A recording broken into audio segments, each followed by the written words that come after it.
Morning students. હવે આપણે જે ઓરિએન્ટેશનમાં તમારી સાથે વાત થઈ જ છે કે હવે આપણે લેક્ચર ઓનલાઈન લેક્ચર લઈશું અથવા વિડીયો શેર કરીશું. તો આજે આપણે તમારો પહેલો ટોપિક ડિસ્કસ કરીશું. તો તમારા જે સબ્જેક્ટ છે એનું નામ છે સમગ્રલક્ષી અર્થશાસ્ત્ર. સમગ્રલક્ષી અર્થશાસ્ત્ર અંગ્રેજીમાં એને કહેવાય મેક્રો ઇકોનોમિક્સ. પ્રોફેસર રગનાલ્ડ ફ્રિચ નામના અર્થશાસ્ત્રીએ 1933માં અર્થશાસ્ત્રના એકમલક્ષી અને સમગ્રલક્ષી એમ બે સ્વરૂપ દર્શાવ્યા છે. તો આજે આપણે આ વિડીયો લેક્ચરમાં મળીશું કે સમગ્રલક્ષી અર્થશાસ્ત્ર એટલે શું, વોટ ઇઝ મેક્રો ઇકોનોમિક્સ, અને બીજું શા માટે સમગ્રલક્ષી અર્થશાસ્ત્રનો અભ્યાસ અલગથી આવશ્યક છે. Why macroeconomic should be studied separately. હવે સમગ્રલક્ષી અર્થશાસ્ત્રને સમજતા પહેલા આપણે જોઈએ કે અર્થશાસ્ત્રના બે સ્વરૂપ છે, એકમલક્ષી અર્થશાસ્ત્ર અને સમગ્રલક્ષી અર્થશાસ્ત્ર. હવે એકમલક્ષી પહેલા સમજી લઈએ. એનું કારણ એ છે કે તમે ફર્સ્ટ યર બીકોમમાં એક સબ્જેક્ટ ભણ્યા છે અને સબ્જેક્ટનું નામ છે ધંધાકીય અર્થશાસ્ત્ર, બિઝનેસ ઇકોનોમિક્સ. અને તમે એ પણ ભણ્યા હશો કે ધંધાકીય અર્થશાસ્ત્રનું સ્વરૂપ એકમલક્ષી છે. ધંધાકીય અર્થશાસ્ત્રના લક્ષણોનો અભ્યાસ તમે કર્યો અને એમાં એક છે કેરેક્ટરિસ્ટિક્સ કે it is micro in capital. તો પહેલા સમજી લઈએ કે માઇક્રો ઇકોનોમિક્સ એટલે શું, એકમલક્ષી અર્થશાસ્ત્ર એટલે શું. સો એકમલક્ષી અર્થશાસ્ત્રનું નામ છે માઇક્રો ઇકોનોમિક્સ. એ ગ્રીક વર્ડ માઇક્રોસ પરથી આવ્યું છે. માઇક્રોસનો અર્થ થાય સ્મોલ, નાનું. પણ અહીંયા એવું એ રીતે સમજવાનું છે કે માઇક્રો ઇકોનોમિક્સ અર્થશાસ્ત્રની એક એવી શાખા છે કે જે કોઈ વ્યક્તિનો અભ્યાસ કરે છે, કોઈ પેઢીનો અભ્યાસ કરે છે. માની લે કે company Reliance company, Tata company, Birla company, કે કોઈ એક પર્ટિક્યુલર ઉદ્યોગનો અભ્યાસ કરે છે, textile industry, diamond industry et cetera. તમે જે ફર્સ્ટ યર બીકોમમાં ભણ્યા છો એ જે છે એ એકમલક્ષી અર્થશાસ્ત્ર છે. અને આમ ડેફિનેશન પ્રમાણે કહી શકાય કે ધંધાકીય અર્થશાસ્ત્ર એ માઇક્રો ઇકોનોમિક્સ અથવા એકમલક્ષી અર્થશાસ્ત્રનો એક ભાગ છે. કેમ કે એ વ્યક્તિનો અભ્યાસ નથી કરતો, પણ શાનો અભ્યાસ કરે છે, પેઢી અને ઉદ્યોગોનો અભ્યાસ કરે છે. તમે માર્કેટ સ્ટ્રક્ચરમાં ભણ્યા જ છો. ટૂંકા ગાળામાં અને લાંબા ગાળામાં પેઢીની સમતુલા અને ઉદ્યોગની સમતુલા. એ રીતે ઇજારામાં ટૂંકા ગાળામાં અને લાંબા ગાળામાં પેઢીની સમતુલા. ઓકે, ઇજારાયુક્ત હરીફાઈમાં ભણ્યા છો. તો એ જે ધંધાકીય અર્થશાસ્ત્ર છે એ કોઈ પર્ટિક્યુલર ફર્મનો અભ્યાસ કરે છે, પર્ટિક્યુલર ઇન્ડસ્ટ્રીનો અભ્યાસ કરે છે. એટલે એનું સ્વરૂપ કયું છે, એકમલક્ષી છે.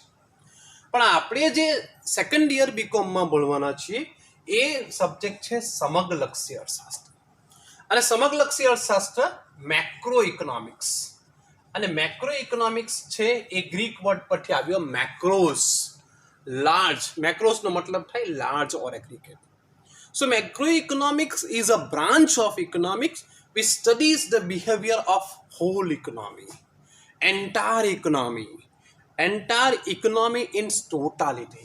એટલે કોઈ એક પેઢીનો કે ઉદ્યોગનો કે વ્યક્તિનો અભ્યાસ નથી કરતો, એ કરે છે સમગ્ર અર્થતંત્ર અભ્યાસ કરે છે.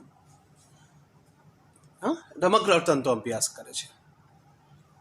એ વ્યક્તિ, કોઈ પેઢી, એનું બિહેવિયર સમજાવતું નથી, સમગ્ર અર્થતંત્રનો અભ્યાસ કરે છે. અને એ શા માટે જરૂરી છે, બરાબર સમજીએ કે આપણે સેકન્ડ ક્વેશ્ચન છે, શા માટે સમગ્રલક્ષી અર્થશાસ્ત્રનો અલગથી અભ્યાસ આવશ્યક છે. એ સમજવા માટે આપણે કેઇન્સનું ઉદાહરણ લેવું પડશે. કેઇન્સે જેને કીધું છે કે it is wrong to extend micro level concept to macro level concept.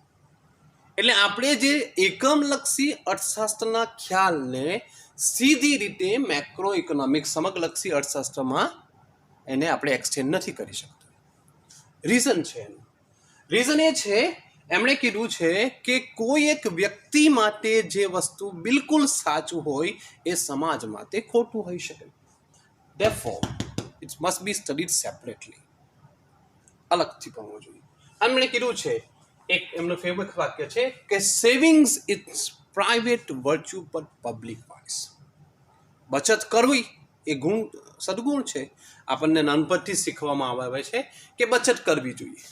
તો કોઈ એક વ્યક્તિ બચત કરે તો એના માટે સદગુણ છે, પણ જો આખો સમાજ કે દેશના બધા લોકો બચત કરતા થઈ જાય તો એ સમસ્યા ઉત્પન્ન થઈ શકે છે. આપણે એક ઉદાહરણ દ્વારા બરાબર સમજીશું કે થોડાક વખત પહેલાં અન્ના હજારેજી ફેમસ આપણે માણસ છે, એમનો ઇન્ટરવ્યૂ હું જોતો હતો. તો એમણે કહ્યું કે હું 2 જોડી કપડામાં ચલાવી લઉં છું. હું કેટલા વર્ષોથી નવા કપડાં લીધા નથી. ગુડ, સરસ. હવે એ વ્યક્તિ માટે બિલકુલ સાચું છે. આપણે બધા નક્કી કરીએ હવે એમને જોઈને કે આવતા 5 વર્ષ સુધી આપણે કપડાની કોઈ નવી જોડી ન લઈશું. શું થશે કે આ કાપડની કે કપડાની માંગ ઘટી જશે, અને માંગ ઘટી જશે તો ઉત્પાદન ઘટી જશે, અને ઉત્પાદન ઘટી જશે તો શું થશે? રોજગારી ઘટી જશે, અને રોજગારી ઘટી જાય તો કઈ સમસ્યા થશે? બેરોજગારી. એટલે સમાજની બચત કરવાની આદત બેરોજગારીની સમસ્યા પેદા કરી શકે છે. સમજીએ મારી વાત? એટલે જે માઇક્રો લેવલ કોઈ એક વ્યક્તિ માટે સાચું છે એ જ વસ્તુ જો આખો સમાજ એને ફોલો કરે તો એ સમસ્યા ઉત્પન્ન થઈ શકે છે. એટલે જ આપણે સમગ્રલક્ષી અર્થશાસ્ત્રનો અભ્યાસ અલગથી કરવો જોઈએ. એક વસ્તુની કે સેવાની માંગ અને કુલ માંગ એ બેમાં ફરક છે. કોઈ એક વ્યક્તિની આવક અને રાષ્ટ્રીય આવક બેમાં ફરક છે. રાષ્ટ્રીય આવક એ આપણા બધાની આવકનો સરવાળો નથી. રાષ્ટ્રીય આવક એ રાષ્ટ્રની આવક છે, અને રાષ્ટ્રીય આવકનો ખ્યાલ અલગથી જ ભણવા પડે. રાષ્ટ્રીય આવકનો ખ્યાલ અલગથી જ સમજવું પડે, તો જ એને બરાબર ન્યાય આપી શકાય. કુલ માંગ, કુલ રોજગારી, કુલ આવક, રાષ્ટ્રીય આવક, વ્યાપાર ચક્રો, આ બધા જે છે એ મેક્રો ઇકોનોમિક્સના સ્કોપમાં આવશે, અને એ અલગથી ભણવું પડશે. હવે સમજી લો, બીજું એક પણ ઉદાહરણ પણ લઈ લઈએ કે માની લઈએ કે મારું bank of Baroda station road બ્રાન્ચમાં અકાઉન્ટ છે, અને મારે અકાઉન્ટ બંધ કરવું છું, અને હું બેંકમાં જાઉં છું અને મારા જેટલા પૈસા છે એ બધા પૈસા ઉપાડી લઉં છું. ઓકે, બેંકને કોઈ એવો ખાસ વાંધો પડશે નહીં. પણ માની લઈએ કે બેંકમાં 5000 અકાઉન્ટ હોલ્ડર છે, અને બધા જ એકી સાથે નક્કી કરી દે કે આપણે બેંકમાંથી બધા પૈસા ઉપાડી લેવા છે, તો bank would be in trouble. Okay, એટલે મારા પોઈન્ટ ઓફ વ્યૂ હું એક વ્યક્તિ કરે તો એ સાચું, પણ બધા જ એને અનુસરે તો સમસ્યા થઈ શકે છે.